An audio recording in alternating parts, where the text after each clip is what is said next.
Okay, this is gonna be hard, dude. Because in this video, we're gonna be talking about the Vancouver Canucks and the New Jersey Devils. Two teams that are actually going to start playing against one another about an hour from the time this video is gonna be public on YouTube. Yeah, it's a terrible time to post this video.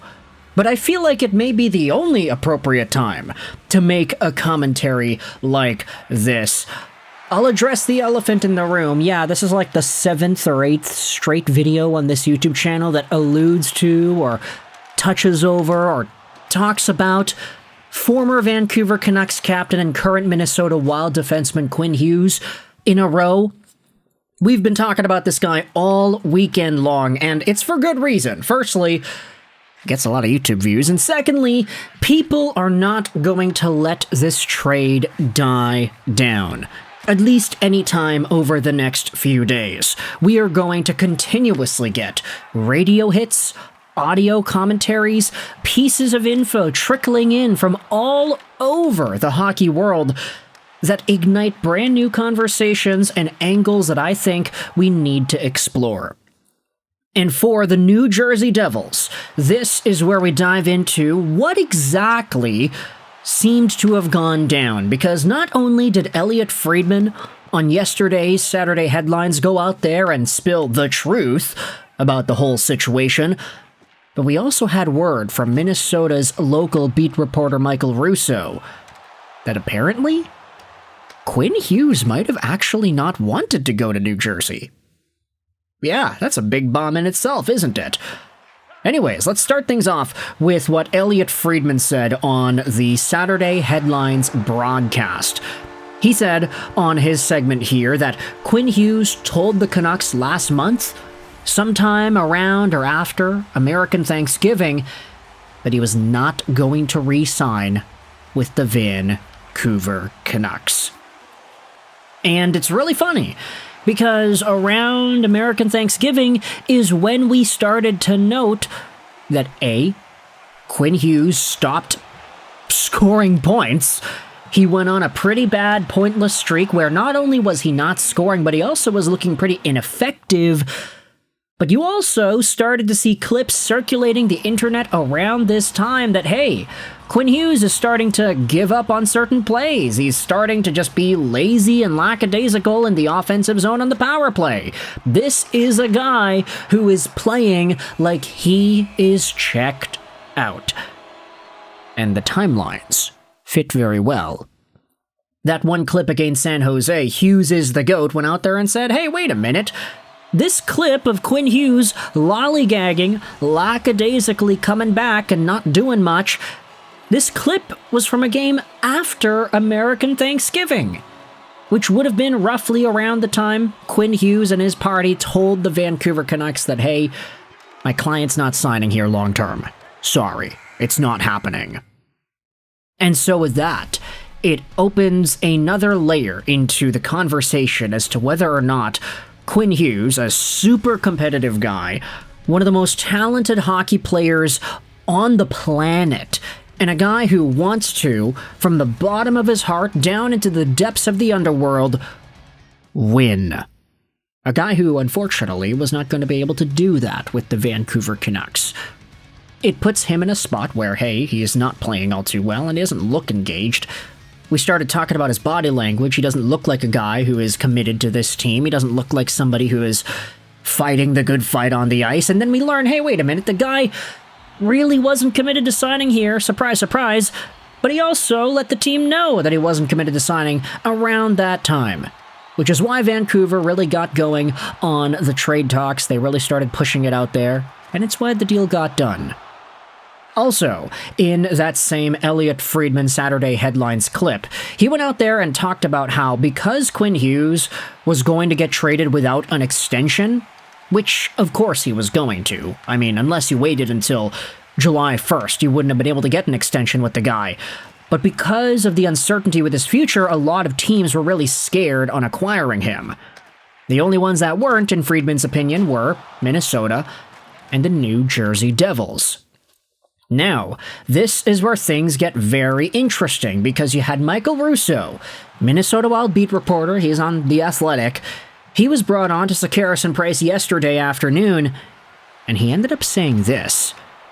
I'm hearing more and more that Quinn doesn't want to go to New Jersey because he doesn't want to put Luke in a bad spot.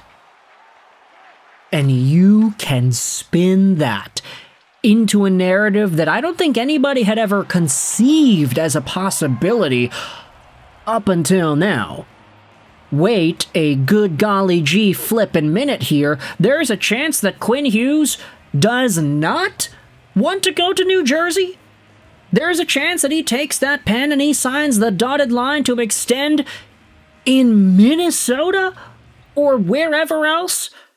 Michael Russo, of course, Minnesota guy. This would be much to the delight of Wild fans all over, thinking about this idea that says, hey, wait a minute, maybe Quinn Hughes is actually fine with staying with our team. But thinking about it now, it's like, you know, that actually does make a lot of sense. Of course, the idea of playing Quinn, Jack, and Luke together in an overtime sounds very fun. But, the idea always was, if Quinn Hughes comes over to New Jersey, then what happens? Do you have Luke Hughes, a potential top 2 guy in his own right, playing second pair for his career? Or do you have them splitting the load left and right? Does one of them convert to the opposite side? What happens to Luke Hughes and his long-term development if Quinn, one of the best players in the world, is all of a sudden brought onto the team? This idea that Quinn may not actually want to go to New Jersey at all because he does not want to put Luke in a bad spot is the ultimate big brother move.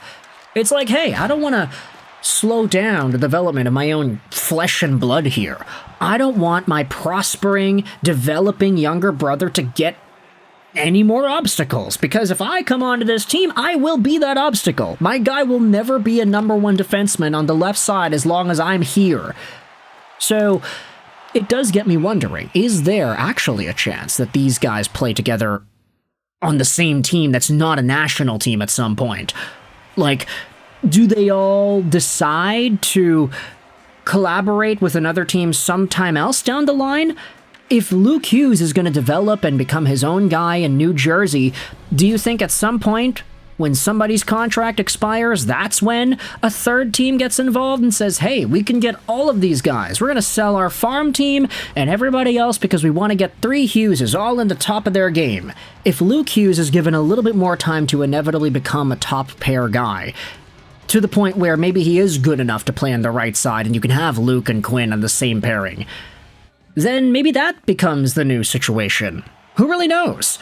I just find it so interesting that this idea has started to percolate around that, yeah, no, apparently Quinn doesn't want to go to New Jersey. Apparently he doesn't want to be an obstacle for Luke Hughes to surpass on his journey to NHL prosperity, which is a good big brother move, but it also is one where it's like, I wonder what Devils fans are responding to that.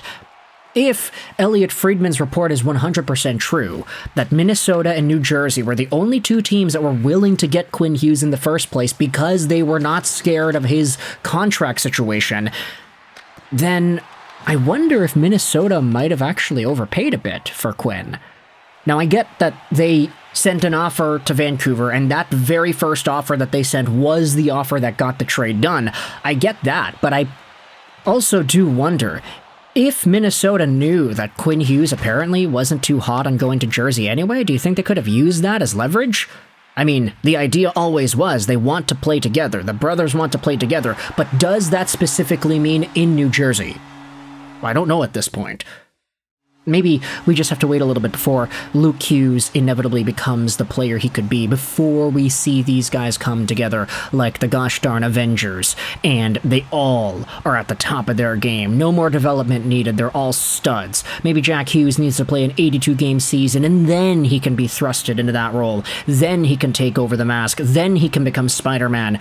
Let me know your thoughts in the comment section below. How do you feel about these new ideas? And what are your thoughts about the future of Quinn Hughes and the rest of them?